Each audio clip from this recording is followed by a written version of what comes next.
So let me then introduce the objection, which I think is maybe the most significant objection. There's a few objections that he gets at the beginning, but I feel like the most significant objection is the one about, what if you have somebody who is all their lives they act in a just way, but they don't have a good reputation for being a just person.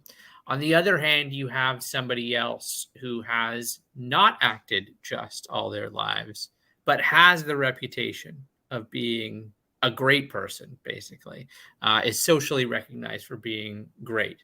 Um, wouldn't it be better to have gotten away with doing all the unjust things, but still have the reputation of being a great person than being the person who lived their whole lives, potentially sacrificing a lot, like you just mentioned, sacrificing Yeah. wealth, sacrificing. And you still, at the end of the day, don't end up with people looking at you saying, wow, what a great person that is for being just their whole lives.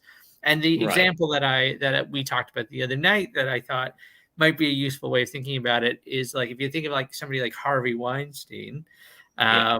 if I may introduce a controversial figure into this conversation, it's this may be the first time Plato and Harvey Weinstein have entered into the same conversation, but Harvey Weinstein is, but let's say before he was caught out for doing the terrible things that he did, and even let's say, he had a reputation before that. It was like an unspoken, secret throughout Hollywood. Imagine that didn't exist either, but he was still doing all those awful things. But everybody Yeah. thought he was this great person. He was very financially successful. I feel like a lot of people might say it's better to be him than to have been the person who behaved correctly their entire lives, but was not recognized for being that. Would you say that that's true? Would you say that a lot of people would have that objection to Plato? Weinstein is sort of someone who you might think has a kind of Gaiji's ring. He can have a shield of invisibility despite doing nefarious things because he's shielded by his power. So he's someone who can act just and have, as you say, the reputation for justice.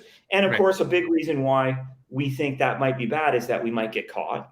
But of course, lots of people don't get caught. And so, yeah, the question uh, is Weinstein or someone like that worse off because not of any negative effects that attach to being unjust, but just because of the nature of what injustice is. Because of course, uh, Glaucon wants Socrates to show, and Socrates believes that justice isn't the kind of thing like going to the dentist that we only welcome because of its effects. And if we could have the effects without it, we would take that.